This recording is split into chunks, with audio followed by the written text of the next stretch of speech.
दो भाइयों की लड़ाई।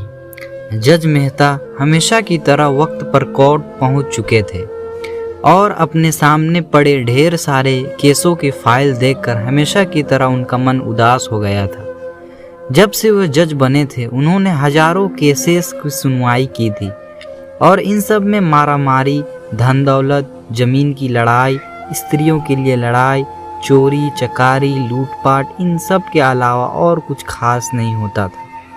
अपने रूटीन के हिसाब से उन्होंने अपने सामने पड़ी फाइलों को चेक करना शुरू किया। दूसरी फाइल उन्होंने उठाई ही थी और उस पर उनकी नज़र टिक गई।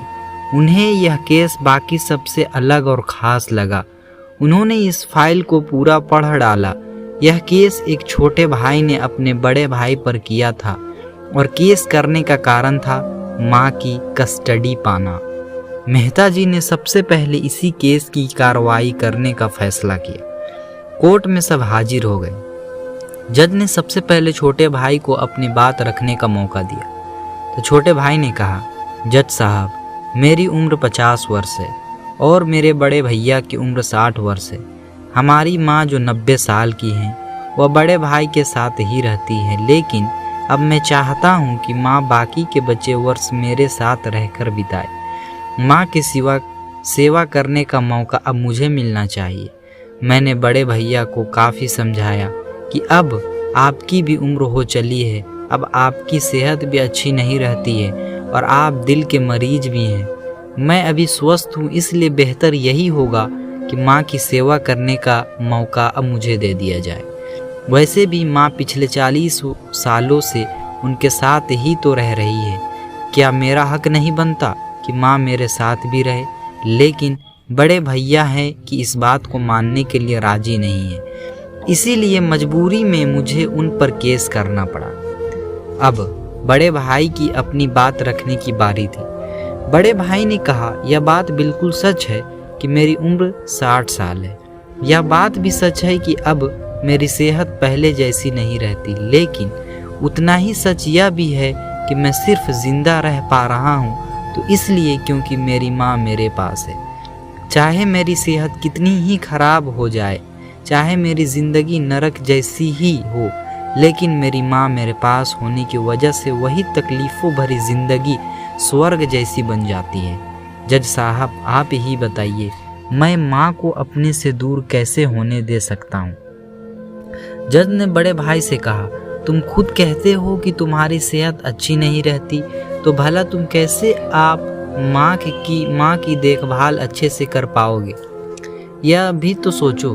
बड़े भाई ने कहा, मैं अपनी माँ की बड़ी अच्छे से देखभाल करता हूँ। आप माँ से भी पूछ सकते हैं और अगर वो खुद कहे कि उन्हें मेरे साथ नहीं रहना तो आप बेशक उन्हें मेरे भाई के साथ भेज दीजिए। जज को यह बात ठीक लगी और उन्होंने माँ को अदालत में बुलाने का फैसला किया। 90 साल की बूढ़ी माँ बड़ी ही कमज़ोर थी। वह जैसे तैसे व्हील चेयर से अदालत में आई। जज साहब ने उनसे उनका फैसला पूछा तो माँ ने कहा, मेरे लिए दोनों ही बच्चे समान हैं। किसी एक का पक्ष लेकर दूसरे को नाराज़ नहीं कर सकती। आप तो जज हैं, आप तो ऐसे फैसले हमेशा लेते हैं। आप जो भी फैसला लेंगे वह मेरे लिए आखिरी फैसला होगा और मैं चुपचाप उसे मान लूँगी। जज साहब बहुत परेशान हो गए। उन्होंने अपनी पूरी ज़िंदगी में ऐसा अनोखा केस कभी नहीं देखा था। हमेशा दो भाई अपने माता पिता को एक दूसरे पर थोपते हैं। एक कहता है तुम रखो तो दूसरा कहता है तुम ही रखो। जज का आश्चर्य तब और भी ज़्यादा बढ़ गया जब उन्हें पता चला कि माँ के पास दोनों बेटों की वसीयत में देने के लिए फूटी कौड़ी भी नहीं थी। बड़े सोचने विचारने के बाद जज ने फैसला किया कि माँ को अब छोटे भाई को सौंप देना चाहिए। यह फैसला सुनते ही बड़े भाई ज़मीन पर बैठ पड़ा और फूट फूट कर रो पड़ा। उसे रोता देख कोर्ट में हाजिर सभी के साथ जज की भी आंखों से आंसू बह निकले। दोस्तों, आपने भाई भाई की लड़ाई तो बहुत देखी होंगी, लेकिन जैसे इन दोनों भाइयों ने अपनी माँ के लिए लड़ाई की, वैसी अनोखी लड़ाई कभी नहीं देखी होगी। इस कहानी से और इन दोनों भाइयों से हमें सीखना चाहिए कि अपने माँ बाप का कर्ज कैसे उतारा जाता है और माँ बाप की सेवा कैसे निस्वार्थ भाव से की जाती है। दोस्तों यही थी कहानी। अगर अच्छी लगी हो तो लाइक शेयर और सब्सक्राइब ज़रूर करें। अब तब तक के लिए मैं आपसे विदा चाहता हूँ। Thank you and have a good day.